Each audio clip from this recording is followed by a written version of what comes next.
Bonjour à toutes et bonjour à tous et bienvenue sur ce nouvel épisode du Try Bandit. On espère que vous avez passé une bonne semaine et que vous avez bien apprécié la dernière interview de Yannick Bourseau. Alors on s'excuse un petit peu pour certains petits écarts sonores, mais Mika il avait fait le maximum pour arriver à filtrer un petit peu tout ça, parce que lorsqu'on avait enregistré, on avait des gros écarts de son et je dois bien reconnaître qu'il avait fait un super job, mon Mika. Salut Mika, comment vas-tu? Hello tout le monde. Merci beaucoup, mais surtout Yannick ce qu'il raconte, c'est quand même super intéressant et ça vaut le coup de se casser un peu les oreilles pour écouter parce que entre l'athlète, le cadre de la Fédé, entre tout ça, il a quand même énormément de choses à nous dire et c'est une belle interview à écouter quoi. Ouais, on l'avait enregistré juste après les championnats du monde de triathlon d'hiver en Espagne et en Italie, pardon. Et on l'avait fait traîner un petit peu parce qu'il y avait pas mal de travail de filtre à faire pour la qualité du son. On s'était même posé à un moment la question de savoir si on allait la publier et je dirais que c'était pas parfait, mais ça reste écoutable et puis il y avait quand même des belles choses dedans. Donc voilà, on voulait s'excuser un peu sur la qualité du son, mais surtout sur le fait que, enfin, ce qui est surtout important, c'était ce qui était dit derrière. Et puis Yannick, il a quand même un parcours qui est atypique.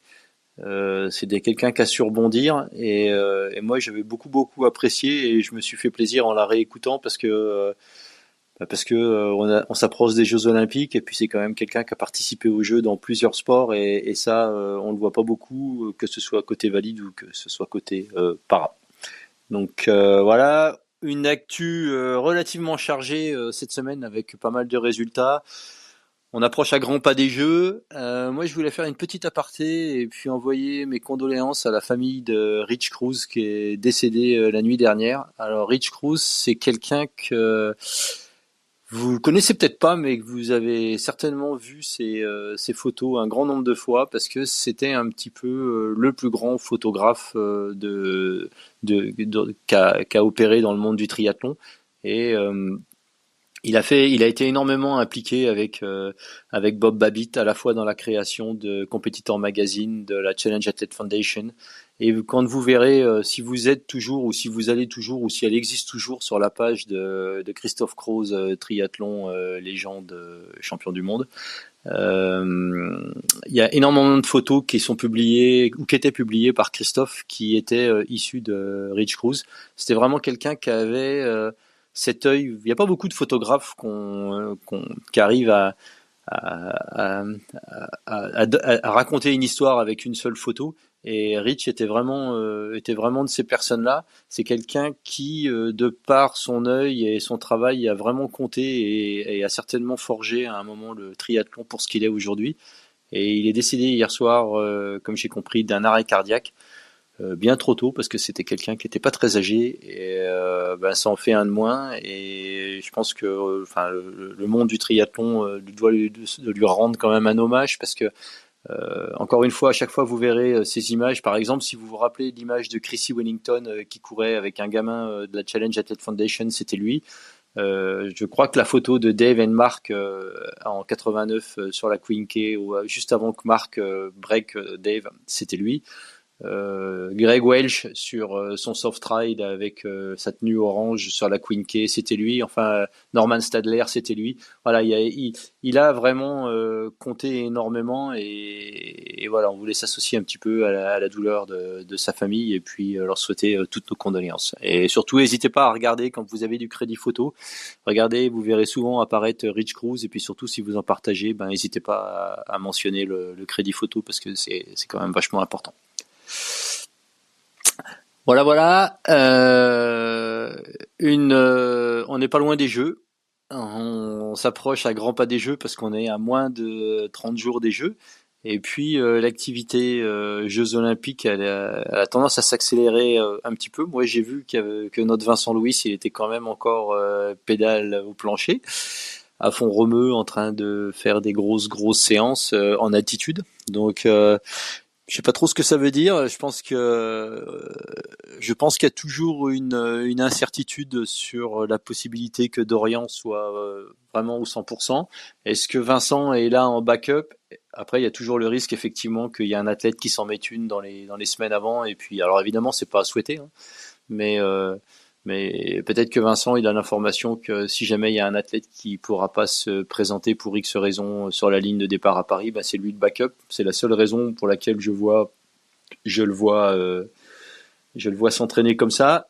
Et surtout, on l'a pas vu annoncer sur le Tessan à Londres. Et Tessan, ils ont pas mal ratissé sur les non qualifiés, puisque Sophie Caldwell, tout le drama autour de la sélection anglaise avec Sophie Caldwell qui est passée à la trappe et qui n'a pas été sélectionnée, elle s'est retrouvée très rapidement avec une wild card pour le Tessan de Londres, ce qui, je pense, est une excellente chose et ce qui qui lui permettra de montrer vraiment toute sa classe, quoi. C'est voir Vincent publier les entraînements comme à la belle époque et comme si de rien n'était. C'est vrai que il est remplaçant, donc il fait le job à bloc. Maintenant, est-ce qu'il fait le job à bloc pour Paris? Est-ce qu'il fait le job à bloc pour Londres? Est-ce que la wildcard, elle est pas sous le manteau? Oh, la jolie tasse! Elle est pas sous le coude et est-ce qu'on n'aura pas une surprise si jamais à quelques jours des jeux, parce qu'il faut pas se leurrer, à quelques jours des jeux, il y aura des certitudes que peut-être on n'a pas encore aujourd'hui. Donc voilà, on voit Dorian qui s'entraîne, on voit Dorian qui a toujours son attel à son poignet, donc c'est déjà tellement dur d'être à 100% quand tout va bien. Et là, quand il y a un souci comme ça, ouais. Donc, tout de bon à la fois pour Vincent, à la fois pour Dorian. L'objectif, c'est qu'on ait un Français sur la plus haute marche du podium. Maintenant, comment ça va se passer? Je ne sais pas. Je ne sais pas. Je ne sais pas. En plus, il y a eu quand même pas mal de remue-ménage ces derniers temps sur la qualité de l'eau de la Seine, et ça, la météo, elle a joué effectivement un rôle, et on en avait parlé à l'origine, je crois, un petit peu même un peu avant l'interview avec Cédric Goss, que la qualité de l'eau de la Seine, elle n'est pas seulement liée à ce qu'on balance dedans dans la région de Paris, où là, je pense que c'est plutôt clean, mais c'est vraiment lié à ce qui se passe en amont, hein, et les affluents de la Seine. Et aujourd'hui, on se rend compte que les orages et les grosses pluies ont tendance à vraiment foutre la zizanie dans les plans, et puis et ça se sent pas très bon. Alors, je pense qu'il y a deux choses. Soit, effectivement, il y a un plan B duathlon qui est prévu et on va s'orienter là-dessus, annoncé 48 heures avant les Jeux. Soit, ça va être marche ou crève et les analyses, on va les prendre dans la piscine à côté à Paris, et on va se rendre compte il y a 2 milligrammes de chlore dans la Seine et que tout se passe bien, que les gens peuvent nager et qu'il n'y aura pas de soucis derrière. Et c'était rigolo, il y a eu différentes voix qui se sont élevées. J'ai trouvé que il y avait plusieurs voix franco-françaises qui avaient tendance à dire ouais, bah, c'est pas un problème, la Seine, on a toujours plus ou moins nagé dedans et que voilà, ça va bien se passer ici et là. Et je trouve qu'il y a plus de panique actuellement du côté des étrangers et de la presse étrangère qui ont tendance à relever un petit peu ce sujet-là, qui reste un sujet majeur, hein. Et c'est vrai que c'est quand même souvent le triathlon qui revient là-dessus. Ça fait pas une super pub, je trouve, à la fois pour la gestion du dossier et puis sur la qualité des eaux de la Seine. Surtout que dans le même temps, j'ai vu que Lyon, ils ont ouvert une zone de baignade dans le Rhône, et avec une qualité des eaux du Rhône qui est classée exceptionnelle. Et donc, ça veut bien dire qu'en France, on a quand même d'autres endroits pour organiser quelque chose. Et moi, j'aurais bien vu quand même un plan B triathlon dans Lyon avec la montée de la bosse de la Croix-Rousse. Ça en aurait quand même détendu quelques-uns. Il y a même notre Marc Allen qui s'est fendu d'un commentaire là-dessus, qui disait que de toute façon, c'est bien la seule discipline où on estime que c'est faisable de changer la donne à quelques heures du départ. Là, il parlait de peut-être passer en duathlon ou d'utiliser les jours de réserve, parce qu'apparemment, dans le règlement, il y a des jours de décalage qui sont utilisables comme une espèce de joker, en disant, bah tiens, c'était prévu le lundi, mais on va faire ça le mardi, parce que la qualité des eaux ou la météo nous y oblige.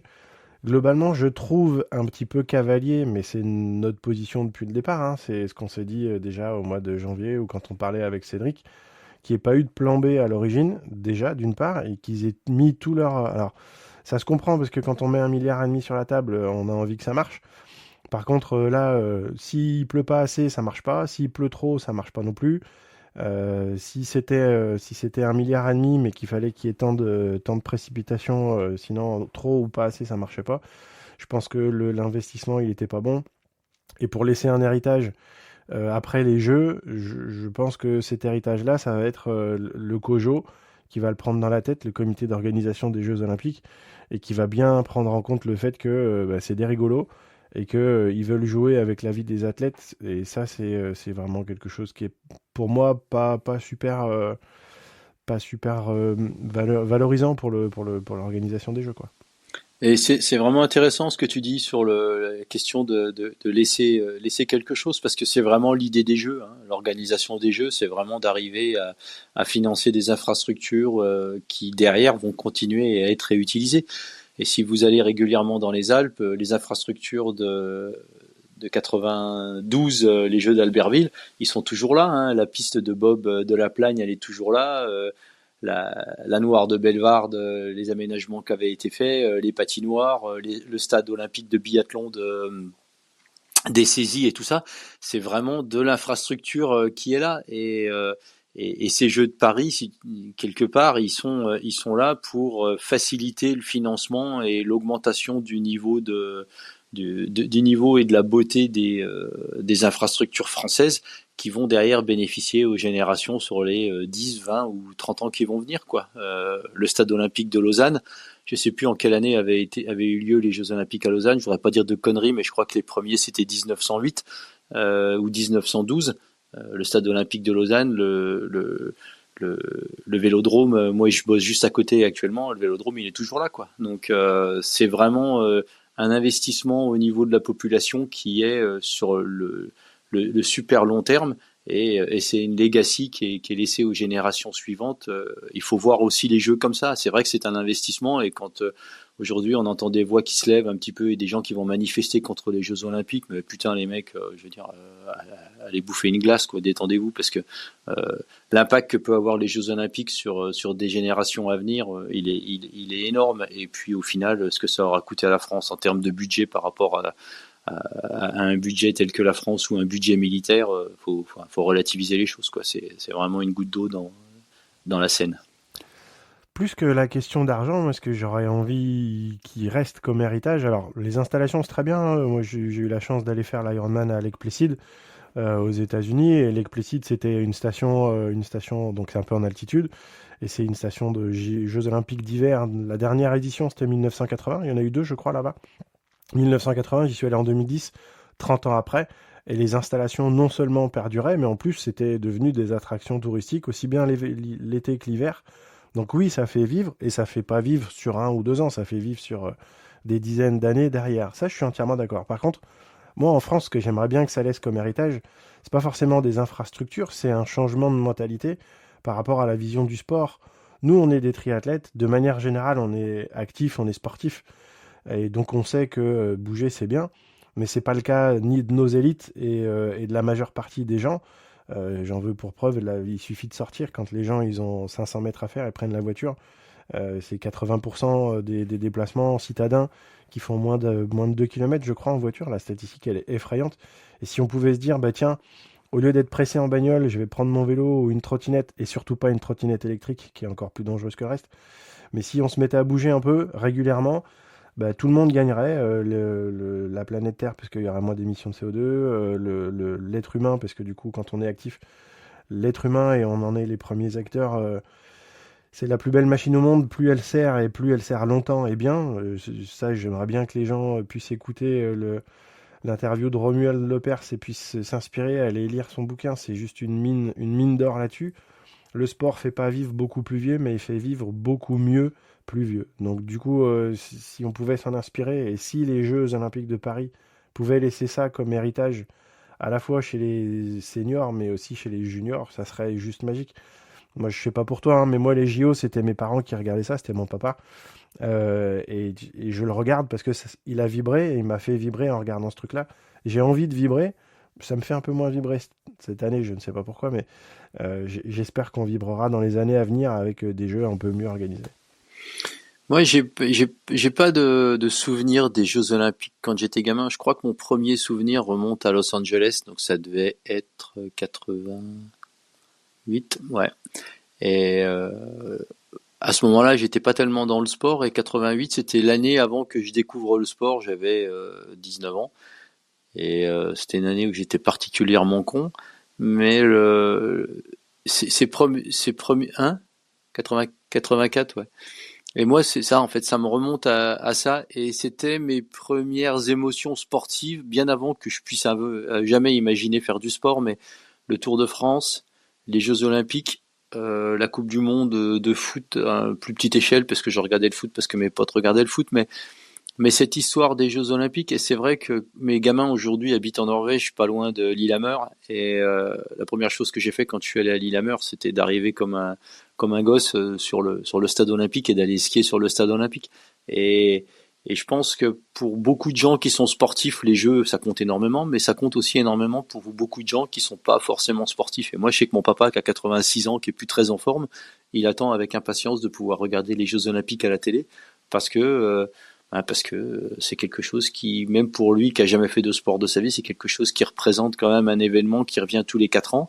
Et les performances sportives, on n'a pas besoin d'être un grand sportif pour admirer la qualité des performances sportives. Et ça, je trouve que rien que ça, indépendamment de l'aspect mercantile qui est autour des jeux, mais le fait d'avoir ces jeux et de les avoir surtout en France cette année, si derrière ça peut répercuter et puis encourager des gosses à aller prendre une licence à la rentrée prochaine, pouvoir bénéficier d'accès de nouvelles infrastructures qui auront été construites grâce au jeu, bah je dis amen, hein, c'est tout bon à prendre quoi.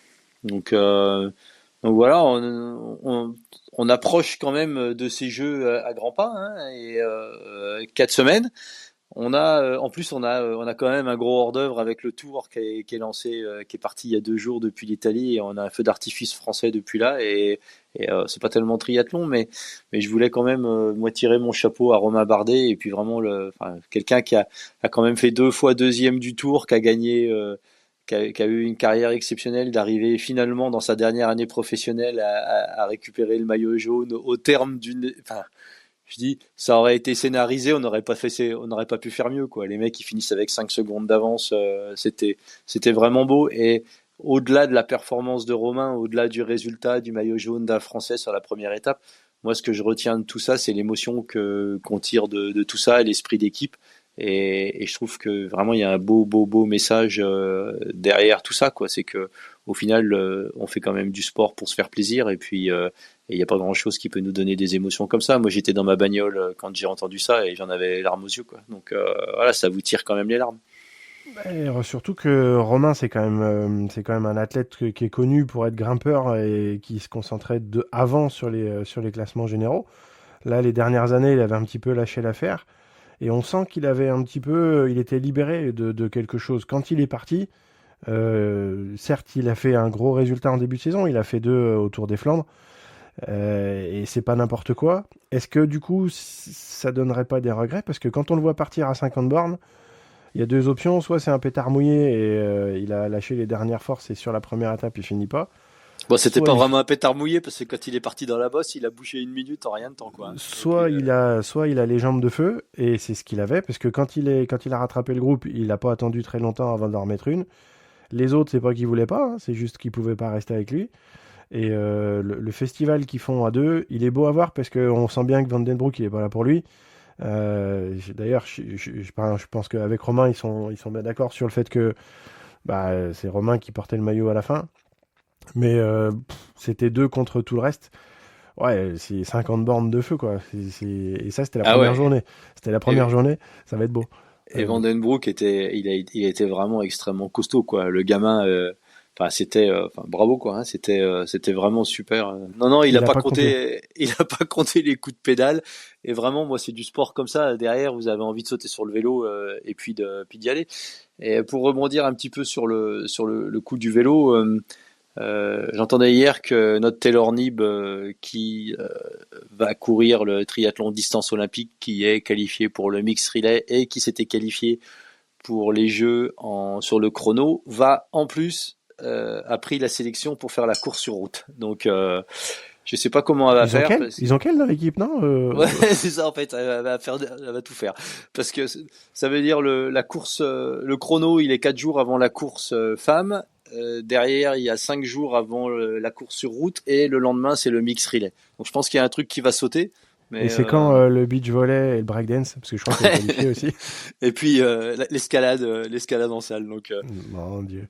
mais je pense que voilà, c'est ça. Aujourd'hui, elle est tellement au-dessus du niveau en vélo que. Et d'ailleurs, il se murmure qu'une équipe cycliste femme lui fait de l'appel du pied pour qu'elle signe et qu'elle s'oriente sur une carrière professionnelle vélo à partir de 2025. Je vois pas pourquoi elle irait pour ça parce que je pense pas que dans le cyclisme féminin il y ait beaucoup plus d'argent à gagner que ce qu'elle peut certainement gagner. Je pense que Taylor Knibb aujourd'hui c'est peut-être quelqu'un qui cette année si elle est championne olympique ou qu'elle gagne Kona ou qu'elle gagne Nice ou les championnats du monde 73, c'est quelqu'un qui est peut-être pas loin du million d'euros en revenus. Je pense pas qu'il y ait une équipe cycliste aujourd'hui qui puisse mettre ça sur la table au moins au niveau féminin. Euh, et tout ça, ce qui nous amène sur une nouvelle qui a été quand même balancée par Jack Kelly sur le Triathlon Hour podcast et sur sa page Instagram que notre ami Christian Blumenfeld serait sur le point de signer avec l'équipe Jayco Alula. Et j'entendais hier, on me disait que c'était quasiment fait à 99,8%. Donc On a écouté le même podcast. Donc. voilà, c'est ça. Et j'ai passé un ou deux messages à des gens qui sont proches de Jack. Et évidemment, il n'a pas balancé ses sources, mais visiblement, c'est quand même quelque chose qui se précise. Donc, où là, c'est quand même une situation qui est complètement différente parce que dans le cyclisme masculin, il y a quand même des ronds. Jayco Alula, c'est pas la plus grosse équipe, mais de récupérer un gars comme Christian Blumenfeld, il y a plusieurs mais choses. Ouais, mais t'as vu que c'était pas Jayco Alula, l'équipe vélo qui était intéressée par Christian Blumenfeld. C'est pas ça, c'est la face cachée de l'iceberg. Enfin, c'est la face visible de l'iceberg. Visible. La face cachée, c'est que il emmène Santaratek avec lui et que en fait c'est Cadex et Giant qui sont très friands de ça et de faire profiter l'équipe cycliste pro Jayco Alula de toutes les connaissances embarquées via Santaratek et donc Alexander Bou et Christian Blumenfeld. Donc ça, c'est vraiment quelque chose qui est pour moi encore une fois unique, parce que avant c'était dans l'autre sens. C'était souvent des cyclistes qui basculaient vers le triathlon. Là aujourd'hui, c'est des triathlètes qui intéressent les cyclistes de par leur vécu, leur connaissance et leur avancée technologique. Donc lui, il leur a fait vraiment que des choses à l'envers et dans l'histoire de la science et du sport. Il leur a renversé tous les rapports parce que normalement, on peut passer du court aux longues distances, mais après quelques essais. Lui, il l'a fait en 18 mois. Il a fait champion olympique, champion half, champion full distance en 18 mois. Et là, il est en train de revenir en arrière. Et c'est pas un triathlète, c'est pas un cycliste qui est devenu triathlète, c'est un triathlète qui va devenir cycliste pro. Alors ça existe déjà, hein, puisqu'on a notre Cameron Wurf, notre bon porteur d'eau qui est capable d'éclater un peloton professionnel avec le maillot Ineos et d'aller faire un semi-marathon après avoir fait Paris-Roubaix, à l'entraînement bien sûr, parce que sinon c'est pas drôle. Donc là par contre j'imagine que Christian Blumenfeld, qui est quand même médaille olympique, qui a gagné des courses en veux-tu en voilà, champion du monde full, champion du monde half, il a à peu près tout gagné en triathlon. Je me rappelle pas s'il a quelque chose qu'il n'a pas gagné d'ailleurs.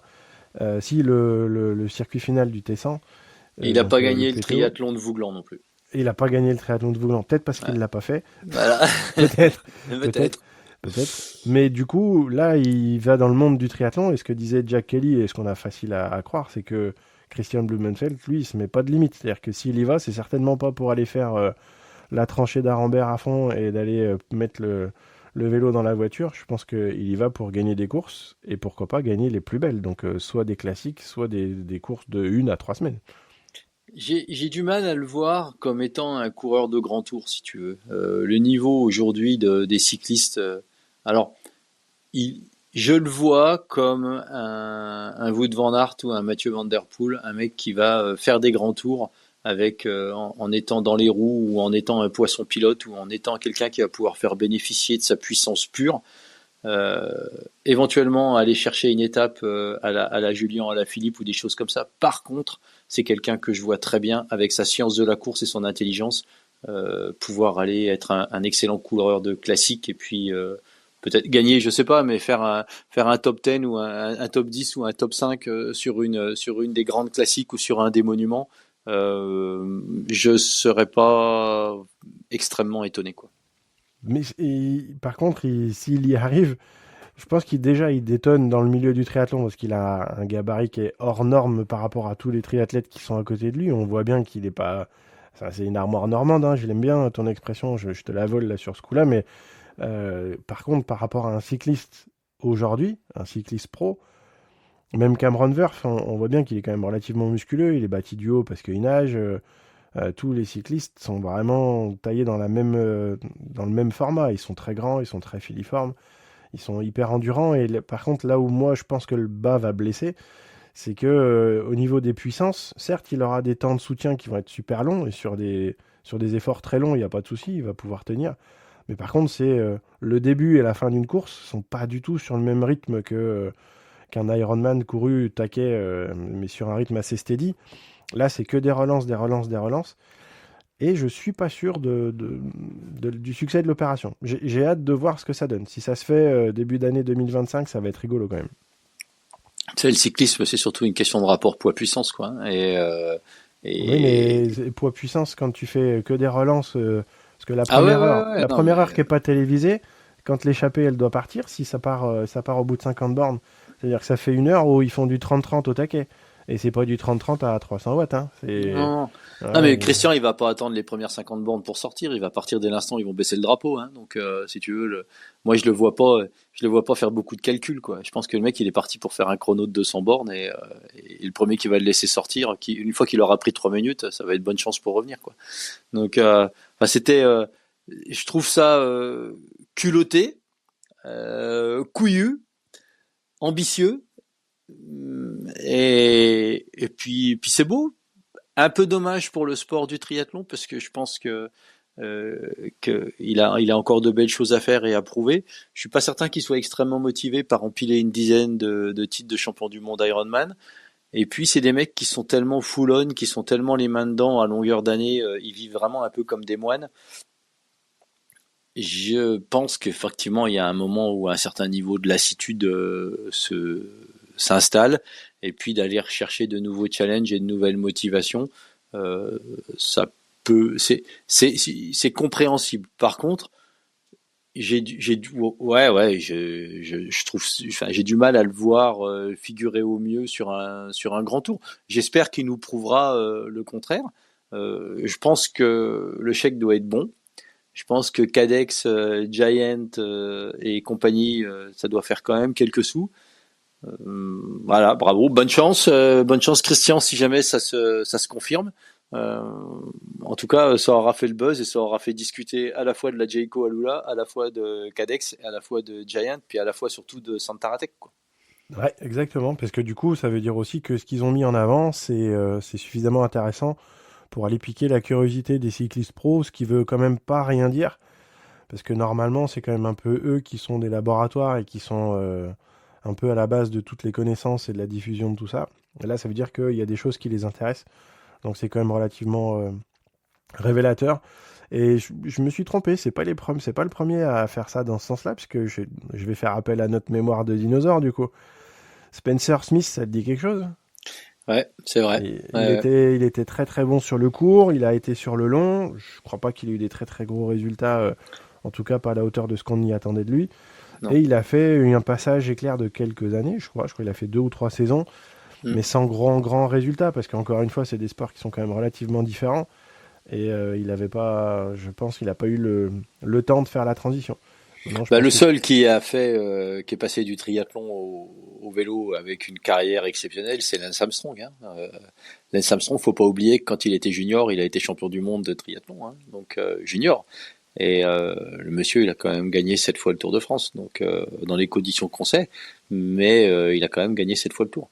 Donc, on ouais, aurait bien aimé en 2012 savoir ce qu'il faisait sur Triathlon, mais à 15 jours de Nice, ouais, on lui a dit qu'il avait plus le droit. Bref. Voilà, l'histoire est ce qu'elle est. Après, on peut en penser ce qu'on veut. Moi, je pense qu'on aurait été bien inspiré de le laisser courir. Voilà. Mais bon, ça n'engage que moi. Mais voilà, c'est rigolo ces passerelles à la fois dans un sens et dans l'autre qu'il y a entre le triathlon et puis les courses sur route. Et le vélo était certainement un sport qui était relativement traditionnaliste en termes de préparation, de l'aspect physique, de l'aspect chiffre, etc. Ineos, puis la Visma, puis UAE ont montré que on arrivait à aller chercher énormément de gains avec en étant extrêmement professionnel sur tout ce qui était chiffres, recherche, aéro et compagnie, et que le triathlon, ça fait quand même déjà 10 à 15 ans qu'on fait ça. Et tout le ramdam qui est actuellement autour du bus de la Visma, du data bus de la Visma qui suit les courses et qui enregistre en temps réel les datas des athlètes et qui peut éventuellement leur passer des informations via l'oreillette. Je trouve que c'est un super coup de pub de la Visma parce que c'est des choses qui se font déjà depuis quelques années. Eux, ils ont simplement aujourd'hui identifié leur bus avec les couleurs en montrant, et je trouve que psychologiquement par rapport aux autres équipes de leur montrer que effectivement ils sont là et que tout se décide dans le bus, ça fait certainement un poids, et c'est là que Santaratech à un moment a certainement un énorme poids et un énorme intérêt pour la Jayco Alula. Et faut pas oublier que on n'est pas dans l'arrière-boutique de la Jayco Alula. Hein. Qui nous dit qu'il n'y a pas un gros sponsor derrière qui est prêt à amener des sous et qui souhaiterait amener la Jayco Alula ou avec un autre sponsor titre au niveau de UAE et de Visma, quoi. Visma Lease a Bike. Donc on a vu arriver Red Bull chez la Bora Hansgrohe cette année. Si vous avez vu les maillots, c'est rebrandé Red Bull, les vélos, c'est rebrandé Red Bull. Je pense que Red Bull, ils ont pas fait un chèque de 50 000. Hein. Ils sont venus, quand on voit ce qui balance dans la Formule 1, se payer un team de vélo, ça a pas dû les faire boiter longtemps, quoi. Donc voilà, je pense que dans le monde du vélo, on est en train de vivre un petit peu une vraie révolution. Et les triathlètes qui ont été souvent un petit peu décriés comme étant des mauvais cyclistes, ben aujourd'hui, le monde du vélo se rend compte que ce qui a été fait ces 5-10 dernières années en termes d'amélioration de la performance, que ce soit en termes de nutrition, de récupération, de matériel, etc., ben, on se rend compte que ça intéresse quand même pas mal le monde du vélo, et je trouve que c'est bien au final parce que ça donne de la crédibilité à notre sport, et puis surtout ça prouve que nos athlètes, s'ils arrivent à intéresser une équipe comme la Jayco Alula, ça prouve qu'ils sont certainement, du moins sur le papier, en termes de fitness et on va reprendre le mot d'Olav Alexander Bou, hein, il disait que lui, ce qui l'intéressait, c'était pas les performances, c'était pas le résultat, c'était d'arriver à peak human performance, c'est-à-dire d'amener un être humain au maximum de la performance possible, naturellement évidemment. Et ça, je pense que c'est vraiment quelque chose qui intéresse aussi pas mal de teams cyclistes, parce que ce qui s'est fait dans le triathlon, ça peut certainement être transposé dans le monde du vélo. C'est d'ailleurs, on parlait à un moment donné du documentaire Netflix sur le Tour de France 2023. Il y a un monsieur qui est mis souvent en avant qui s'appelle Udo Bolst, qui est directeur sportif chez, je ne sais plus laquelle. Euh, Bref, je le trouverai, je ne sais plus. C'était un monsieur qui était à l'époque cycliste avec notre ami Jan Ullrich et qui avait fait Hawaï à l'époque, en 2004, juste après l'arrêt de sa carrière cycliste pro. Bon, il avait fini avec un bon temps vélo, mais il s'était déjà fait éclater la tête en natation, il s'est fait éclater la tête en course à pied. Donc ça fait pas 5 ans que ça dure, quoi. Ça fait un petit moment que les cyclistes s'intéressent au triathlon longue distance. Et là, c'est bien que ce soit dans l'autre sens. Yes, mon ami, on est à moins d'une semaine de Challenge Roth. Yes. Alors, Le... oui, oui et non. Parce qu'il y a un monsieur qui s'appelle Jonas Deichmann. Lui, ça Ouais, fait un petit moment. Ça fait 53 jours qu'il y est. Donc là, on enregistre, c'est le 53e jour. Parce qu'en fait, lui, il a un peu de retard. Il s'est dit, tiens, je vais pas en faire une fois de Roth, je vais le faire 120 fois. Wow. Ouais. Donc, on est... Enfin, rappelez-vous, il y avait Iron Cowboy qui en avait claqué 100 dans des conditions particulières, puisque c'était nage en piscine, il roulait en peloton, il avait pris une gamelle en vélo à un moment et puis il avait fait le marathon de 1 ou 2 sur un ergo bike. Et puis, mais il avait quand même claqué ses 100. Enfin, le résultat avait été un petit peu décrié par certains en disant qu'il avait un petit peu tiré sur les règles, mais comme c'est lui qui avait fixé ses règles, il faisait un petit peu comme il voulait. Ensuite, il y avait un gars l'année dernière ou il y a 2 ans, j'avais du mal à me rappeler le nom, qui en avait sorti 105 et qui avait donc battu le record, qui avait été félicité par Iron Cowboy, James Lawrence, et cette année, Jonas Deichmann a décidé que 105 c'était pas assez et que lui il allait en claquer 120 en faisant le parcours de Roth quotidiennement pendant 120 jours, donc 4 mois quoi. Et il en est à son 53e jour. On peut pas dire qu'on a une météo qui a été vraiment exceptionnelle cette année. Quand il a attaqué, c'était au mois de fin avril, je crois, et il a eu des conditions qui ont été difficiles. Il est parti relativement sur des bases relativement élevées où il tournait aux environs de 12h, 12h30 sur les premiers. Il y a eu un phénomène d'adaptation de son corps où qui l'a obligé à ralentir. Je crois qu'au bout d'une semaine, il était vraiment dans le dur et puis derrière, ça s'est amélioré un petit peu. Mais il en est déjà à 53. J'ai un petit peu du mal à voir la finalité derrière le truc, mais bon voilà, c'est bien. Et c'est surtout intéressant dans le sens où aujourd'hui, il le fait sur le vrai parcours d'une grande course et il va participer au Challenge Roth à la fin de la semaine. Pour les gens qui sont intéressés, qui sont volontaires, si vous faites Roth cette année et que vous en avez pas assez et que le lundi, le lendemain de la course, vous voulez en refaire un deuxième, vous avez le droit de participer avec Jonas et apparemment, ça vous donnerait le dossard pour 2025. Voilà. Donc au cas où, ça peut être un beau défi, mais ça veut dire que vous en avez déjà fait 2 en 2 jours. Voilà, c'est deux achetés et un troisième offert. C'est une formule qui est sympathique. Mais... Ouais, après, faut continuer la semaine et puis offrir les entrées à vos copains. Hein. C'est bien. Mais c'est sympa et je trouve que c'est sympa qu'une organisation comme Roth se soit achetée derrière ça. Ils ont pas mal de leurs sponsors parce que historiquement Scott est toujours présent, Scott Allemagne est toujours présent, très présent sur Challenge Roth. C'est eux qui sponsorisent Jonas. Voilà, les ravitaux sont déjà installés. Comme ils courent sur le parcours à pied, tous les jours il y a des gens qui sont là.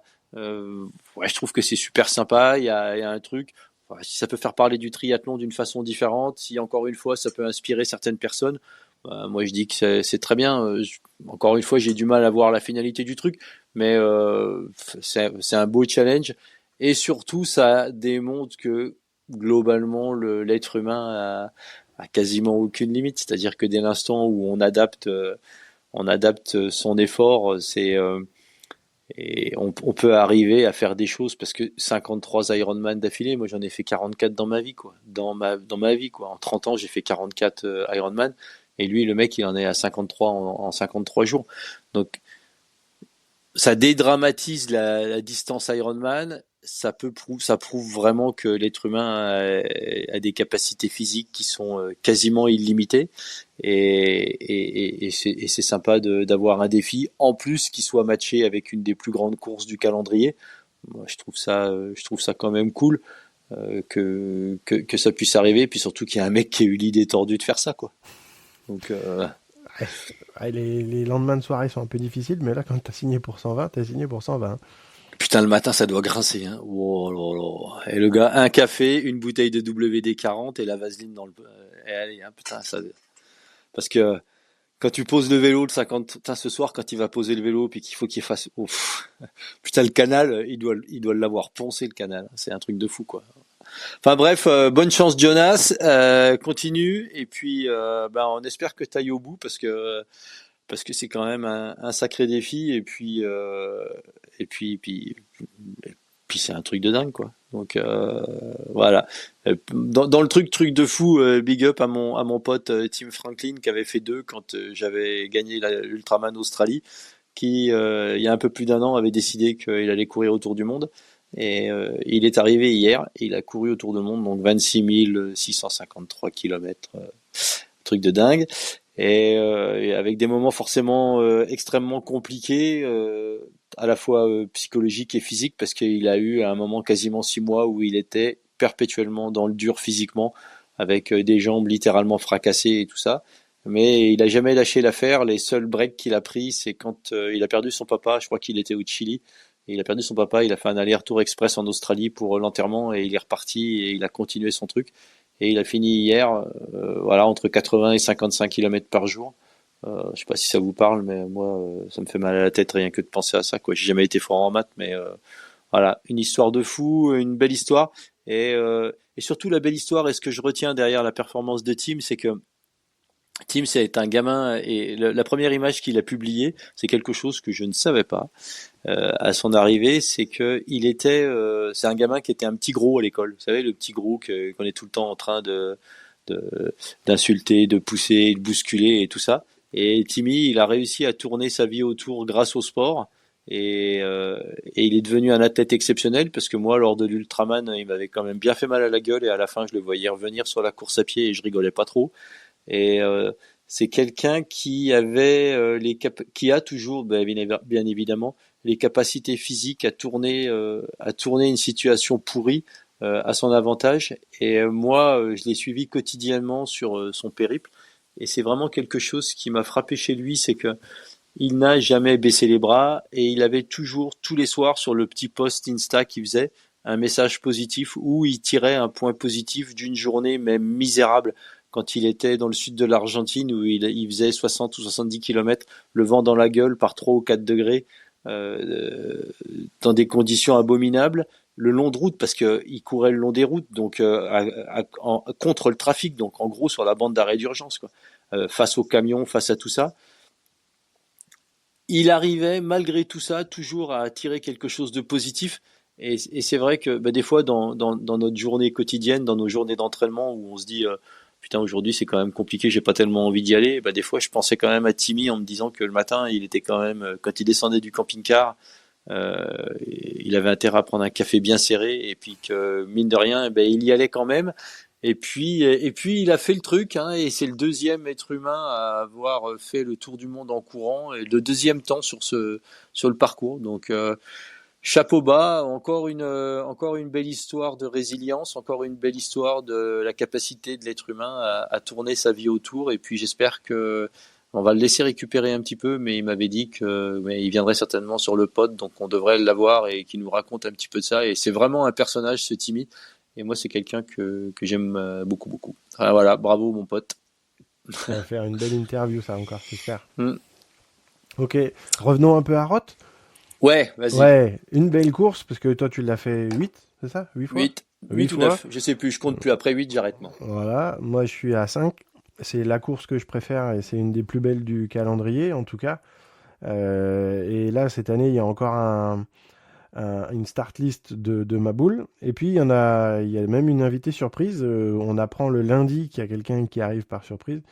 Et ça viendra, on pourra rebondir dessus parce que il y a quelques surprises sur les start lists cette année. Donc là, il y a Anne Haug qui vient claquer Roth cette année.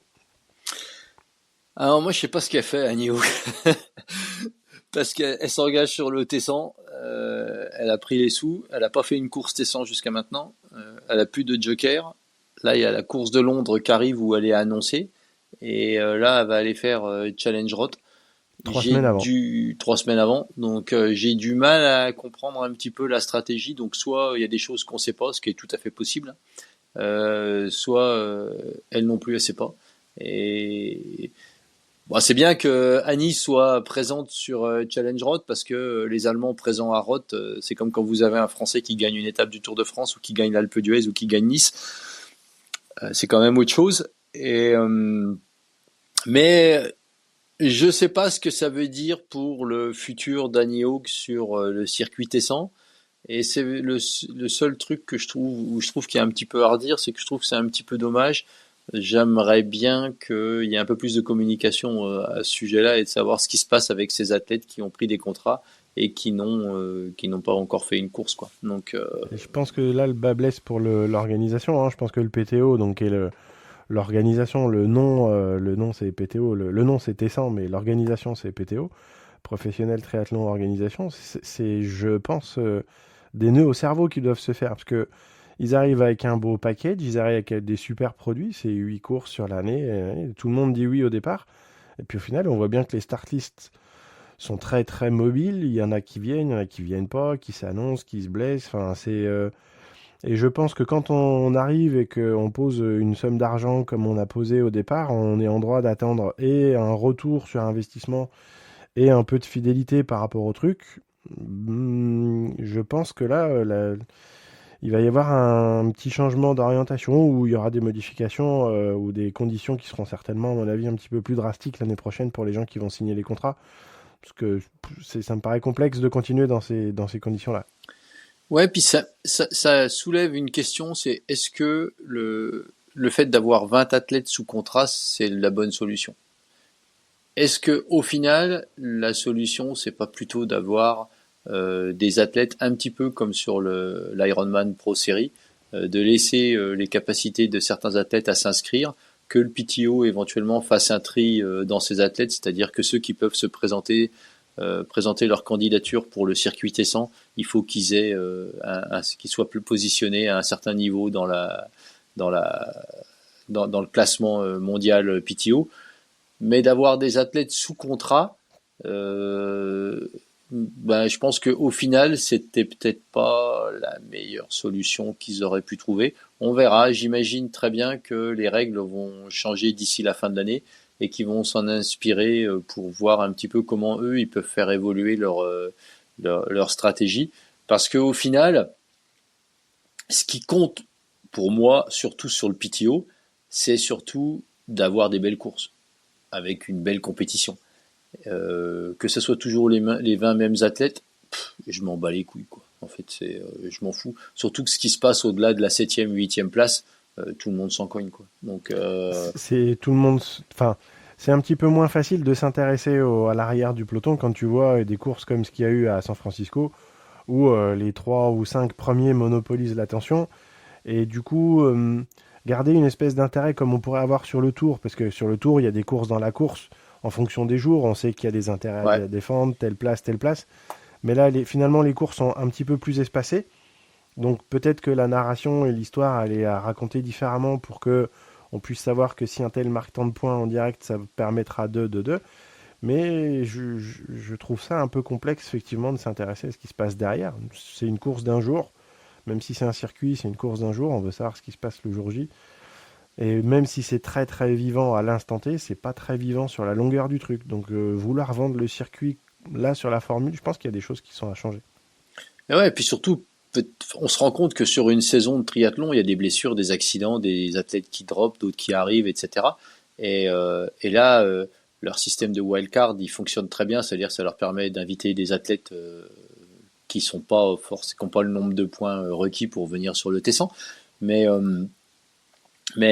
personne ne se rappelle qui a fait 8e, 9e ou 10e sur les courses Tessan du début de saison. Donc ce qui intéresse, c'est qui est-ce qui était devant à la bagarre. Et moi, je trouve que l'idée d'avoir des wildcards, d'avoir des athlètes qui soient un petit peu à chaque fois nouveaux, renouvelés, et puis qui viennent mettre un petit peu la zizanie dans une hiérarchie qui est établie, je trouve que c'est une super bonne idée. Et si on fait le parallèle avec la Formule 1, ce qui est régulièrement fait, imagine qu'à un moment, on aurait dit, tiens, sur le Grand Prix de Monaco, il y a une voiture qui est donnée à Sébastien Loeb, quoi.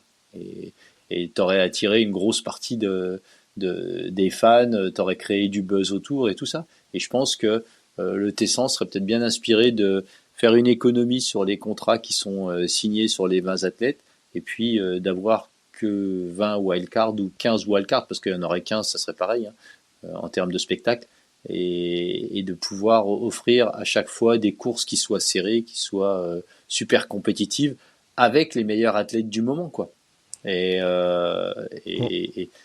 On savait que c'était une année 1 et que du coup, il y allait y avoir de l'observation, de l'adaptation au fur et à mesure. Mais là, quand on voit le circuit, les 3 premières courses, elles ont été juste terribles. Enfin, Miami, aide-moi s'il te plaît. Singapour. Miami et Singapour, c'était des courses en chaleur et avec des conditions climatiques terribles. On part à San Francisco, où là c'est l'inverse, c'est un froid de canard.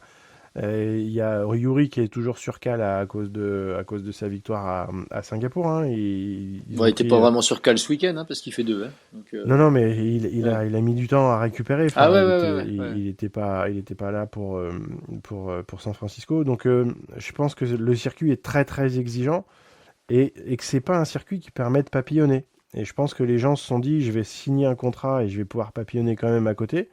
Mais je crois pas. Quand on regarde bien un petit peu tous les intérêts, toutes les obligations, quand on veut faire, par exemple, une finale mondiale sur distance Ironman, bah, il faut faire la qualif, donc ça veut dire qu'il faut être peut-être capable de faire un ou deux full distance pour se qualifier quand on ne l'est pas déjà de bonne heure. Il faut être performant sur 5 courses T100, et ça fait 8 courses déjà, sur une année qui en fait 12, c'est 12 mois, c'est énorme. Les différences de régime, l'adaptation, la récupération, c'est compliqué, je pense, à cumuler deux calendriers. À mon avis, les athlètes vont changer de fusil d'épaule. Ça, plus le fait que là, entre San Francisco et Londres, il y a 2 mois. Et c'est long, 2 mois. Et les athlètes, on est en plein cœur de la saison dans l'hémisphère nord. Donc, je comprends que certains athlètes aient envie d'aller courir sur d'autres épreuves, parce que 2 mois sans faire de compétition, au milieu de la saison, surtout qu'après Londres, il y a encore 2 mois de nouveau. Celui qui voulait faire l'impasse sur Londres, il se retrouve avec 4 mois de trou dans le calendrier TS1. Et je trouve que ça, c'était... Bon, après, effectivement, on est en année olympique, on a des choses comme ça qui font qu'il y a beaucoup de trucs dont on n'a peut-être pas conscience, mais peut-être que la réorganisation du calendrier avec un rythme un peu plus régulier entre les épreuves, c'est peut-être une chose qu'il faut aller. Peut-être que d'avoir des athlètes qui soient invités à chaque fois en fonction de leurs résultats ou du classement PTO. Moi, j'aimerais bien qu'on ait Sanders, par exemple, qui viennent courir à Londres ou qui viennent courir sur l'étape suivante, parce que voilà, aujourd'hui Sanders, il a un battu cette année, il a fait 2 courses, il a fait deux boucheries et ça serait peut-être bien. J'aimerais bien qu'il y ait une wildcard qui soit donnée à Gustav Iden, parce que notre ami Gustav, il est quand même en train de revenir. Ça fait 2,73 qu'il finit. Ce week-end, il fait que 13e, mais il est que à 1 minute du meilleur temps vélo. Et en l'espace de 2 semaines, son temps sur le semi-marathon, il est quand même passé de 1,20 à 1,14. Donc, il avait tendance à dire en post-interview qu'il était quand même sur la bonne trajectoire pour revenir à peu près correct à Hawaï. Donc, voilà, il y a des athlètes. Une saison, c'est long, il se passe toujours plein de choses, il y a plein d'événements, et de pouvoir avoir des athlètes qui arrivent et qui partent, indépendamment de ceux qui sont sous contrat et qui prendraient pas le départ, je pense que ça peut être une bonne idée, quoi. Ouais, et tu parles d'un Gustave, il est attendu. Là, pour l'instant, deux courses, deux départs, deux arrivées. Donc, déjà, il est fait mieux que 2023. Et on lui souhaite tout de bon aussi parce que c'est quand même un extraterrestre de la discipline et on a envie de le revoir revenir avec le sourire et avec ses jambes de feu. Je pense qu'il est sur la bonne pente maintenant. Vive le temps où on pourra avoir notre Gustave à 100% parce que ça va être quelque chose. Et surtout, ce qui est important pour parler de Gustave, c'est que ce que je comprenais et ce que je lisais, c'est qu'il a retrouvé beaucoup de plaisir, en fait. Et, il était super heureux à l'arrivée de la course ce week-end. C'était au sable, d'ailleurs. Il était super heureux, il était content de sa performance, il était content de savoir où il était et tout ça. Et ça rend un mec dangereux, hein, parce qu'un Gustave qui prend du plaisir et qui commence à performer, parce que 6 minutes en 2 semaines sur un SMI, c'est quand même pas rien, quoi. Et une 14, ok, il est certainement pas au niveau des une 10, une 11 qu'il faut pour la gagne, mais il les a déjà courus et tant mieux pour le spectacle et tant mieux pour notre sport, parce qu'on a besoin de mecs comme Gustave présents, et surtout on n'a pas envie d'avoir des mecs qui tombent du train et puis qu'on ne voit plus jamais, quoi. Voilà. On parle de Nice. Allez, Allez, donc, feu. donc sur notre dernier épisode, quand on avait enregistré le 21, on était à quelques jours de la course de Nice. On savait que Lucy Charles Barclay s'était aussi invitée au dernier moment. Donc la dame nous a fait un festival, hein, puisque je crois qu'elle sort avec 6 minutes d'avance, je crois, de l'eau. Et derrière en vélo, bah, elle a pas non plus attendu les concurrentes. Elle fait un marathon de feu et elle améliore le record du parcours de Nice de 12. 18 minutes, Ouais, je sais plus, après quelque on chose comme compte ça. plus au-delà de ça. Ouais, ouais, enfin, elle éclate le record. Donc encore une fois, une athlète qui était normalement consacrée au Tessan, qui finalement va aller défendre son titre qu'elle ne devait pas défendre à Nice. Un changement de direction totale, un petit demi-tour, demi-tour droite. Et voilà, bah, au final, donc la préparation Tessan pour Lucy Charles Barclay, ça va très bien. Et puis, bah, pour les autres, c'est pas mal non plus, hein. Par contre, du coup, on a aussi un Edge Group qui gagne, puisqu'il n'y avait pas de pro homme. C'est donc un petit Français qui gagne. Donc un petit big up à Steven Galibert, qui fait un temps plus qu'honorable au global, mais surtout qui fait un temps marathon extraordinaire, puisqu'il court 2,34 sur les 41 km du marathon sur la prom.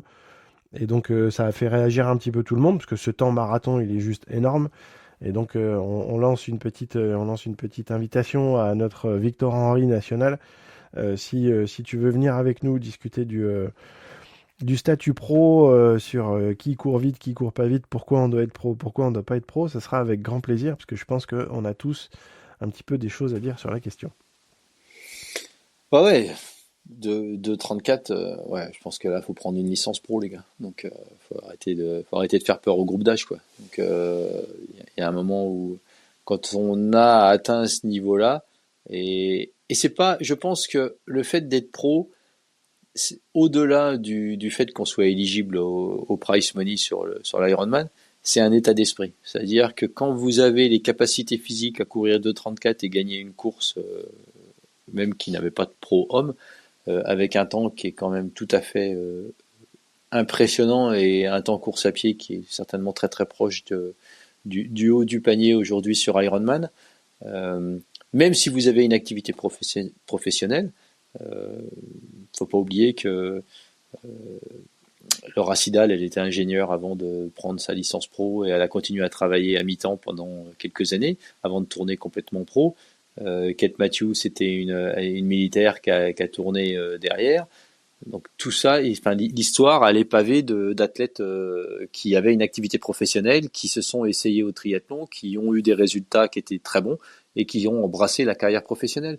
Et je pense que il y a un moment où effectivement, quand on a ce niveau-là, il n'y a aucune raison qu'on puisse pas arriver à gagner sa vie dans le monde du triathlon. Et je pense que euh, le, pour avoir ce niveau-là, de toute façon, faut être professionnel. Et professionnel dans le sens être un pro de ce que vous faites, c'est-à-dire avoir une approche professionnelle de votre préparation, avoir une approche professionnelle de votre nutrition et avoir une approche professionnelle de votre matériel. Et quand on a une approche professionnelle, on est un professionnel. Derrière, on court en pro et puis on arrête de terroriser les groupes d'âge, quoi. Ouais, on va pas dérouler, on va pas ouvrir la boîte de Pandore tout de suite, mais je suis pas tout à fait d'accord avec ça. Mais Mais t'as le droit, hein.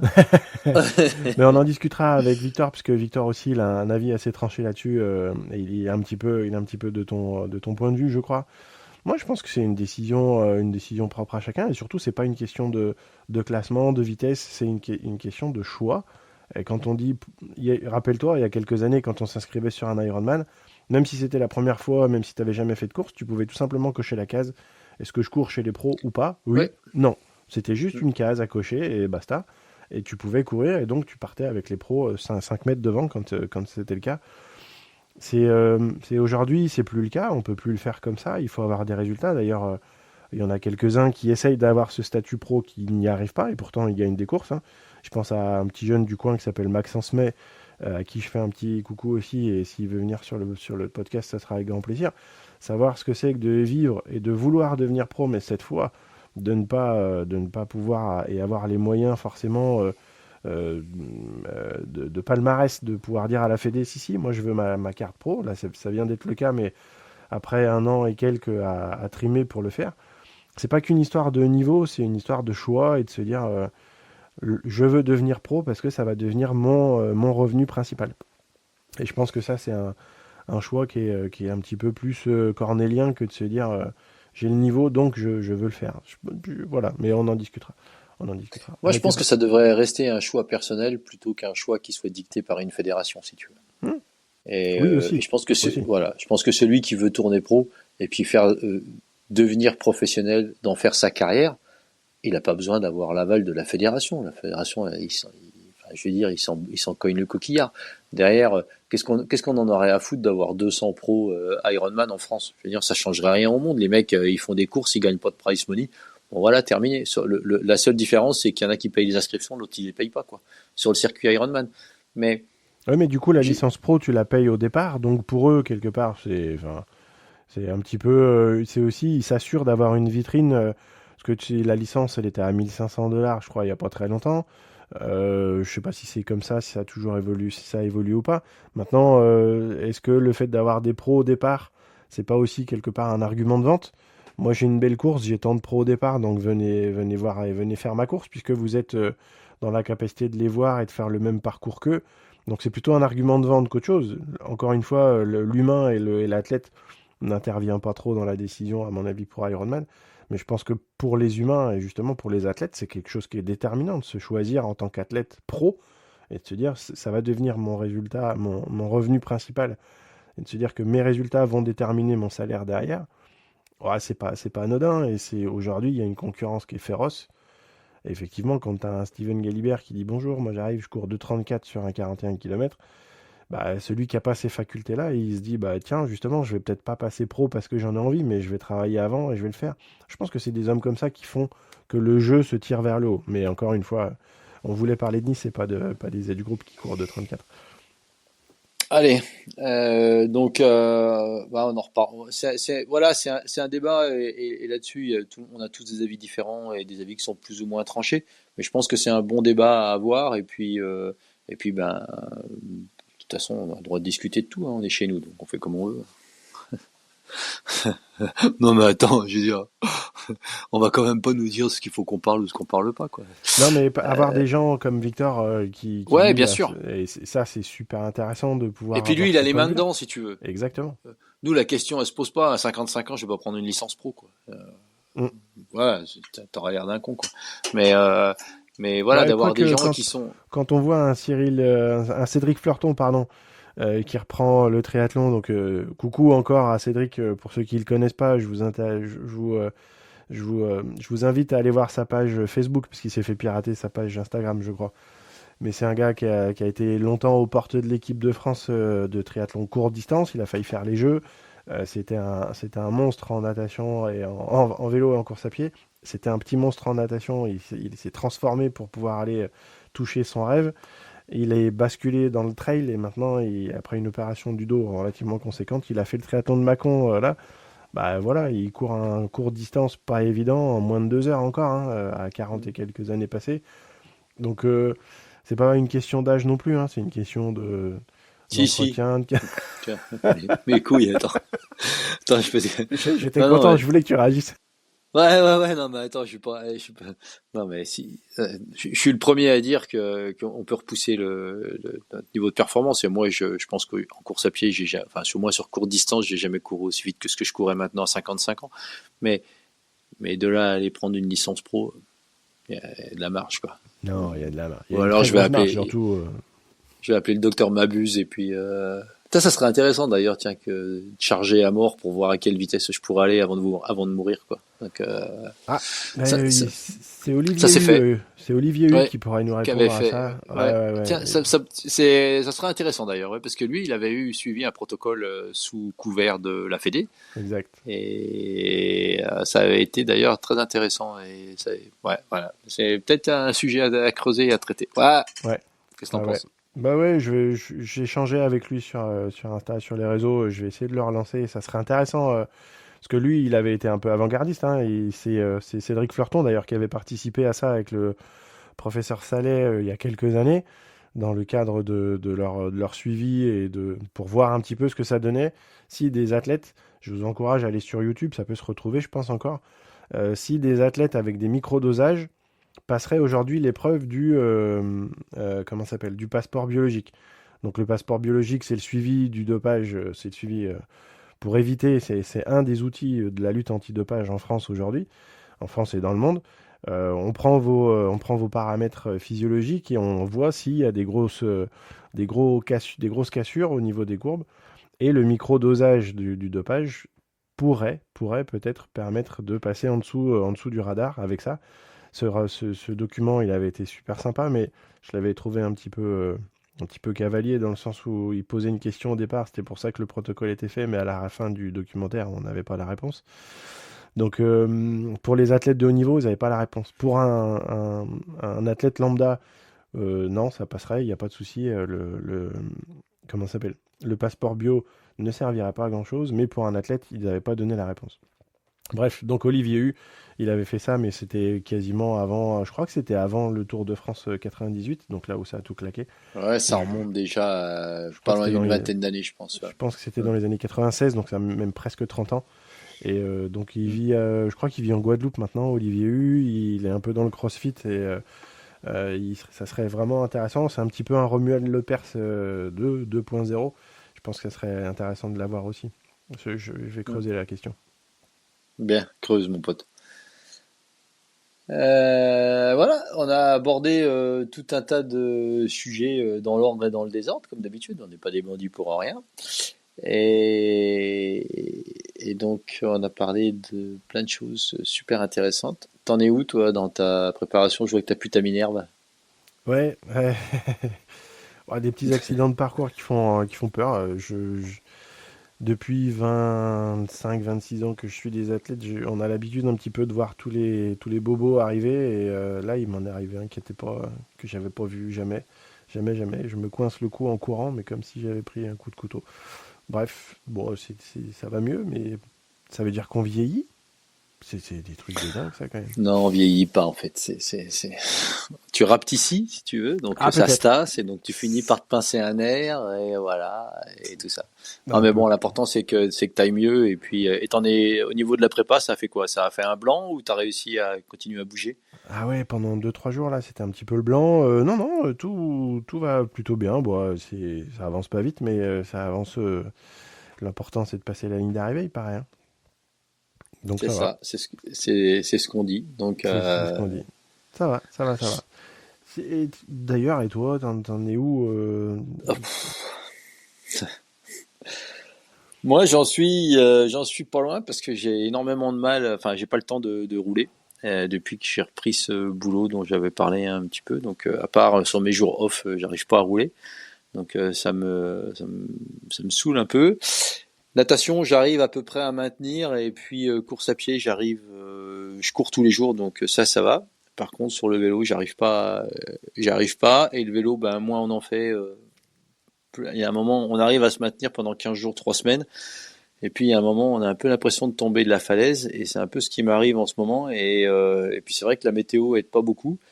Et j'ai 2 jours de repos par semaine. Et c'est vrai que au bout de 4 jours de boulot où on enchaîne des journées de 13 heures au bord du bassin, ben, quand je rentre à la maison, je suis proprement déglingué.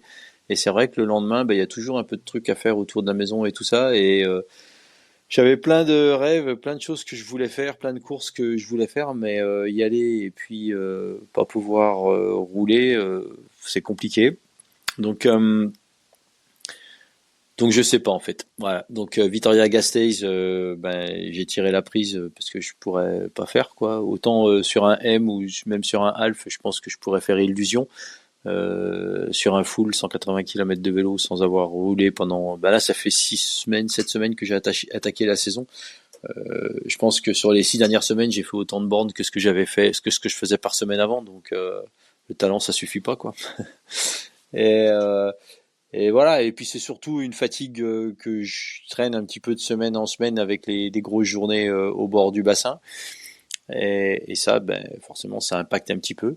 Mais voilà, sur la fin de saison, je vais voir comment ça s'organise, essayer de me retrouver une ou deux courses qui vont. Après, la saison n'est pas finie, hein. Moi, je finis ma saison. Enfin, la saison de triathlon n'est pas finie le 15 septembre. Et c'est pas comme si je faisais rien. Je cours. Mon volume d'entraînement est bien plus faible, mais je cours et j'arrive à nager au moins 2 voire 3 fois dans la semaine. Jamais les grosses séances, mais ça arrive quand même à, voilà, je maintiens un petit peu le truc. Et puis, bah, on verra. Et c'est vrai que je m'étais fait tout un tas de plans avec des courses que j'avais prévues, éventuellement aller à me qualifier pour Kona et tout ça. Et puis, ça m'a tendance à m'amener plus de déception. Ça me foutait, je m'étais foutu un petit peu en permanence une pression en me disant, ben, comme j'arrive pas à rouler, je vais pas pouvoir faire cette course, ou je vais pas la faire dans des bonnes conditions, ou ci, ou là, ou machin. Et puis on se rend compte que je me mettais un petit peu j'avais un peu tout le temps la cocotte minute.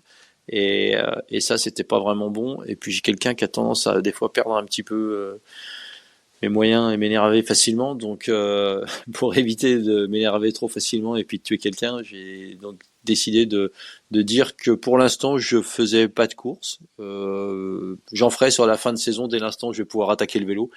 On est en train de réfléchir avec mon gamin à se faire notre trip annuel vélo. Donc d'habitude, c'était soit Lanzarote, soit Girona, soit quelque chose comme ça.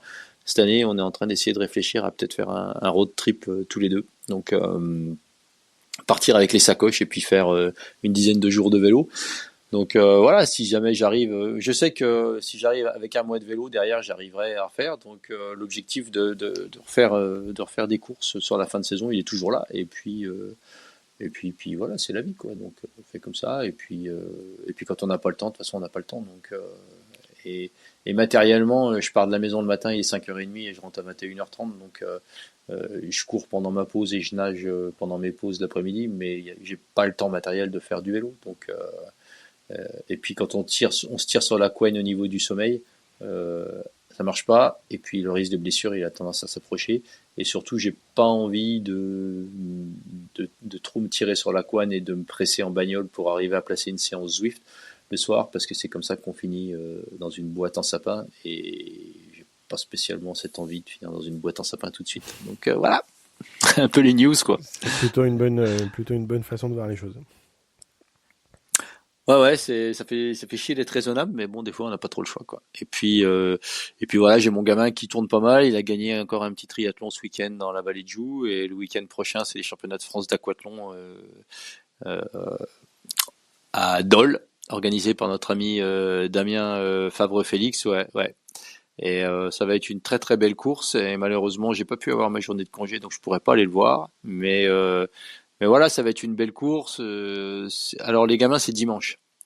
Et le petit Le Perse, il va pour la passe de 3, hein, triathlon, duathlon et aquathlon.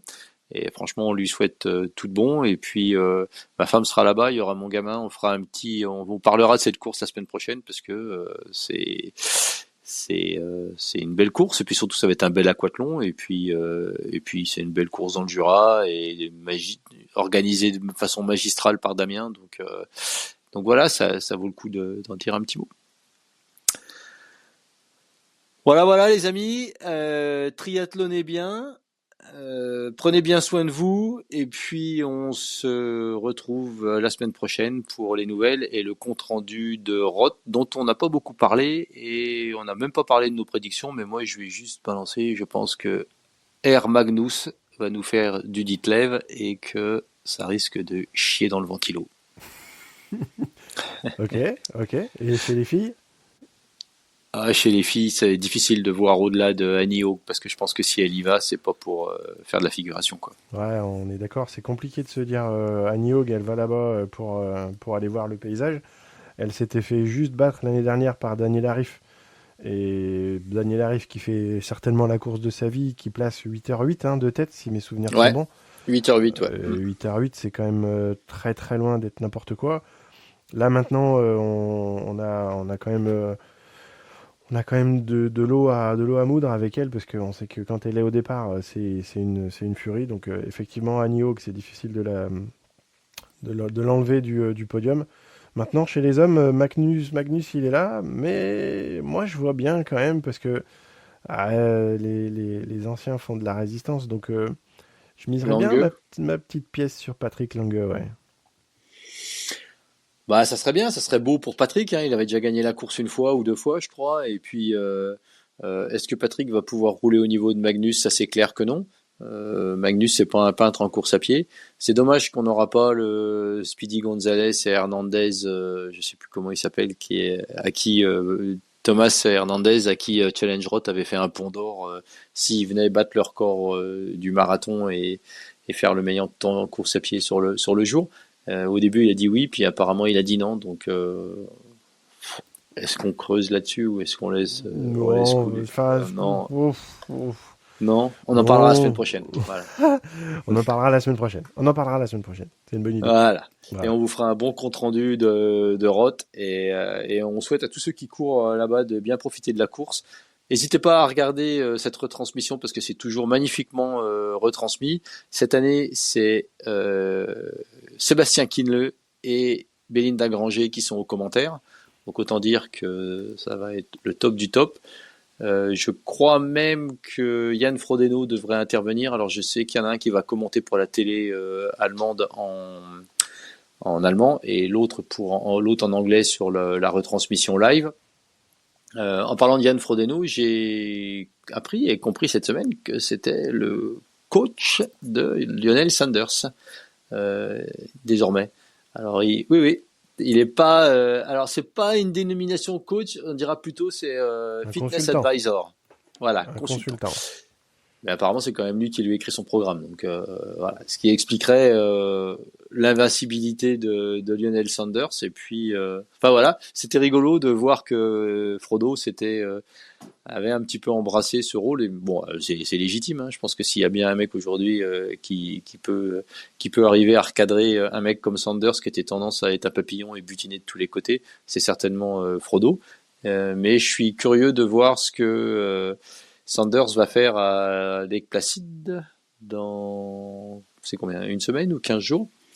Ouais, il va aller chercher la qualif pour Kona parce qu'au début de la saison, encore un qui avait dit pas de Kona et tout compte fait, je vais quand même y aller. Donc je suis très intéressé de voir ce que lui va pouvoir faire là-bas. Et puis, j'ai du mal à le voir ne pas faire une super performance. Et puis surtout se qualifier à Kona. Et ça serait quand même énorme d'avoir Sanders en plus du reste à Kona cette année, quoi. Ouais, on va voir. Voilà les amis, bonne semaine, profitez-en bien, ciao. Et puis on va vous mettre sur l'Insta une photo, on a fait des tasses Try Bandit, on va vous mettre ça et on vous mettra une petite idée de tarif. Et puis s'il y en a qui sont intéressés, n'hésitez pas à revenir vers nous parce que elles sont bien et elles gardent le café bien chaud. Bien chaud. Voilà. Ciao, à bientôt. Ciao, à bientôt.